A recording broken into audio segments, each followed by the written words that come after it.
Later this week, the upcoming Masters of the Universe series for Netflix is coming out, and that's Masters of the Universe Revolution. And already things aren't looking too good for the series that Kevin Smith helped create for Netflix. As you can see from the trailer that I have pulled up on the Netflix official YouTube page, the like to dislike ratio is not really good for this. It's like people are just expecting this to be a terrible show.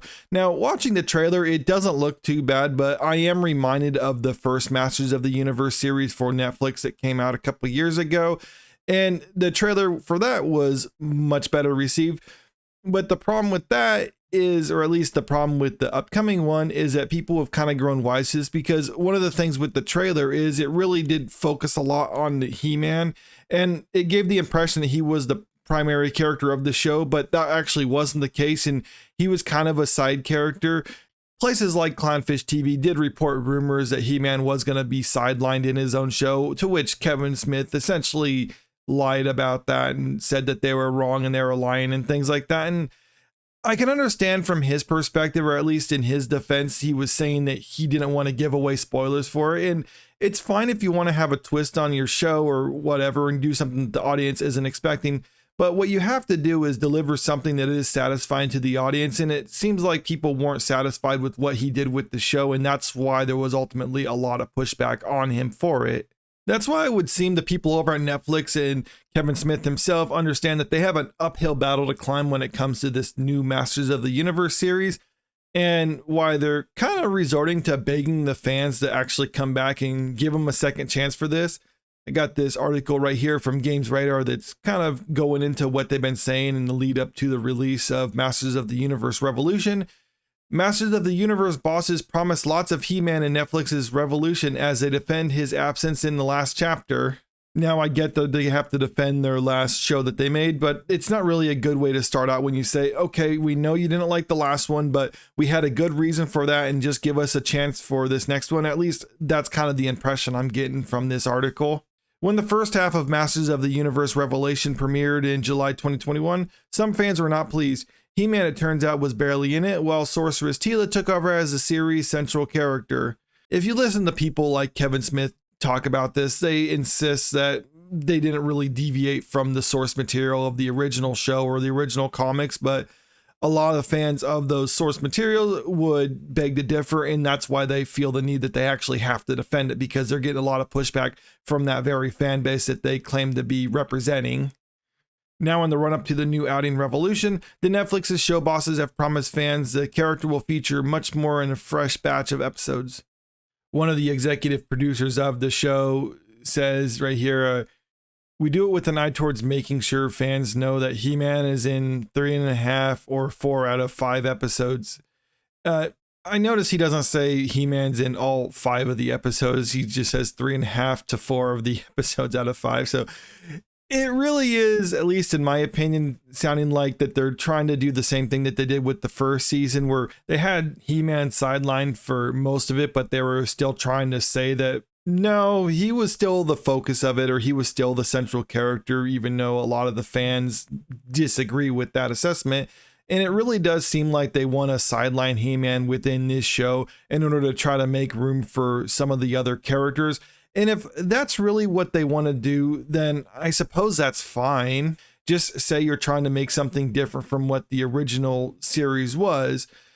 Don't just try to do this whole thing like, no, we're trying to follow the original series, but at the same time do our own thing. Because the reason a lot of studios will actually produce stuff like this with a built-in fan base is because naturally they want to capture that fan base. They want to bring those people into the fold.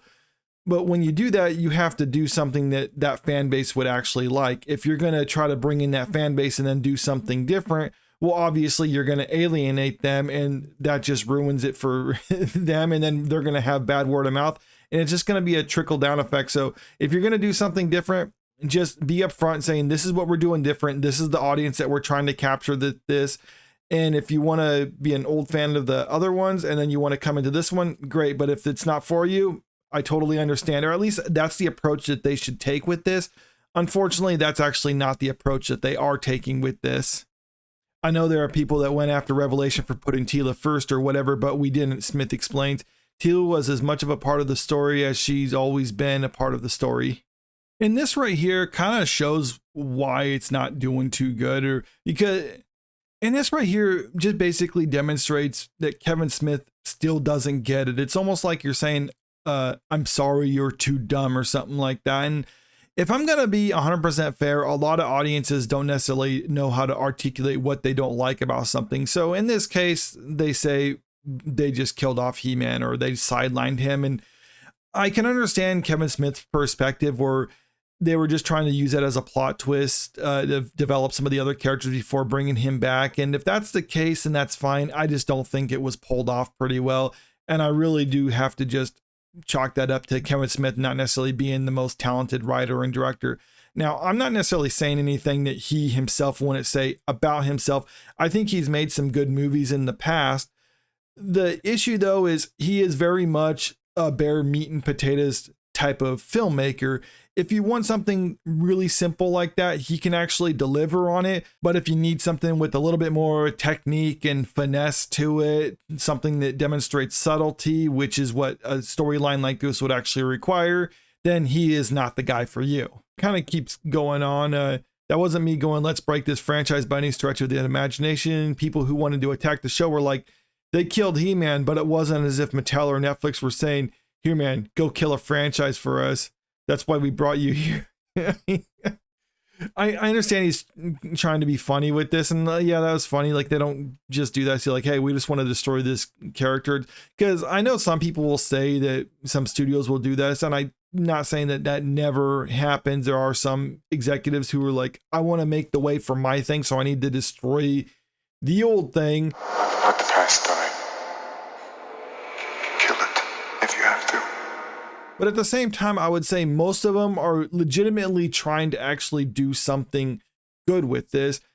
They just misread what the audience actually wants, and they can either change course like we saw with Picard season 3, where that was making something that fans of The Next Generation and Star Trek actually liked, or you can get people like Kevin Smith who are like, okay, yeah, we'll fix it for you, but at the same time, I don't understand what you didn't like about the last one, because that's really not instilling much confidence in the upcoming franchise. If that's kind of the attitude that they're taking, you need to demonstrate, if you're trying to bring back the audience, that you hear them, that you understand why they didn't like what you did, and make moves to correct it. And I'm really not seeing that with this one. Is it going to be a success? Who knows? The last one, if you look at the Rotten Tomato scores, it wasn't well received with audiences, but it got renewed for a second season. I don't know whether or not the show was actually successful or not, but one thing I can really surmise from all this is I don't think that Kevin Smith and the producers over at Netflix would be making statements like they've been making in the lead up to the release of the upcoming Masters of the Universe series if the first season was wildly successful. Maybe it's kind of on the cusp of being successful or being an absolute failure for them, or maybe it was just like slightly successful, so they're hoping that they can actually make it work with this one, and if it's successful, then they'll continue on with it, and if it's a failure, then they might just end it right there. But one thing is for sure, that if you want to actually ingratiate yourself with the audience, you need to show that you're actually making moves to do something that the audience would appreciate. And so far, statements from Kevin Smith just demonstrates that he still doesn't understand why people were complaining about the first season.